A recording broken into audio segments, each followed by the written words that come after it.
Okay. So what happened was I don't exactly know where the camera is on this thing. I don't know where I'm supposed to look because I normally do this in portrait instead of sideways. Uh, what happened was I spent an hour recording this lecture, and then I was recording it over PowerPoint like I did the last one, and then it didn't save because this is an older PowerPoint file, and I had resaved it and reformatted it, but it still didn't work. And so we are not doing that again. So what's happening today is I am just going to record this with my computer, going over the slides, and then I'll post this to YouTube. So it'll be kind of similar to how I would have done it if we were in class together.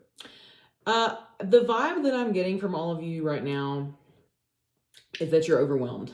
I'm hearing a lot of you say that, even though it's the third semester doing it this way, you're still kind of lost in the online classes, that like some professors are maybe more communicative or less communicative than others.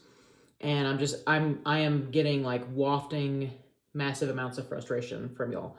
So I actually cut the amount of reading that we normally do in this beginning lesson, and I'm just going to kind of cut it down to this lecture here, basically to give you the background information that I feel like you need for Beowulf. So this is a PowerPoint. What is that? I can't tell if that's on my iPad or on the laptop. Anyway, too bad, we're committed, we're going on. This is a PowerPoint presentation not made by me. I do like to draw, as you know, but this was created by my old English professor, Patrick Murphy, from Miami University of Ohio. And he basically drew a comic to narrate this period of British history for you that's going to set up not only the background for Beowulf, but for kind of the beginning part of the semester and the literature that we're going to be covering.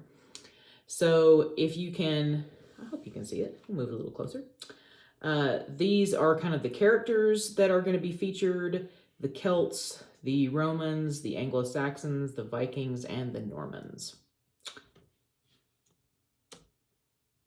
Okay, so the Romans invade Britain in this general time period. This is probably something that you have covered in Western Civ. If you have had Western Civ right now, this would have been early Western Civ. And we tend to think of the Empire and the Roman Empire in negative terms. There's a phrase, colonizer, that's like really caught on lately, and it's very trendy to refer to somebody as a colonizer. And they definitely could be pretty ruthless in a lot of ways. But you have to keep in mind that Rome thought of the Roman Empire as a gift. And they thought that they were kind of helping people by bringing the gift of the Roman Empire to them. From their perspective, they were like, who would not want our technology? Who would not want our civilization and our laws and our roads and our aqueducts and our baths and our language? These are all gifts. These are all blessings. Congratulations, you are now a part of Rome. Welcome to the family. And so in their minds, it was almost like an evangelical thing. They were like, we're going to spread Rome as far as we can because Rome is beautiful. And they did spread that to a big part of Britain. The Celts that they encountered offered them a lot of resistance, and they eventually, as you can see, pushed them as far north as they could into Scotland.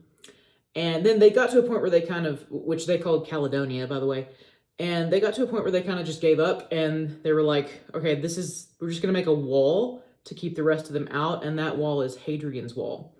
So if you ever go to England, you can still see bits of Hadrian's Wall today, named for Emperor Hadrian. But in the meantime, the rest of them who stayed down here got sort of Romanized, got civilized, and adopted the Roman way of life. And you can still see, why did it do that? I didn't want it to do that. Why are you on a timer? Stop misbehaving. You can still see a lot of remnants of that culture in Britain today. There's literally a famous town called Bath that's just a giant Roman bath. So things went pretty well for quite a while until, now you can move.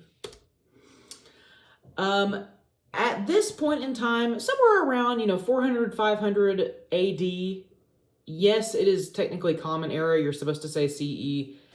I was raised saying AD. I have tried. I'm not going to change it. So I apologize. I can't get politically correct on that one.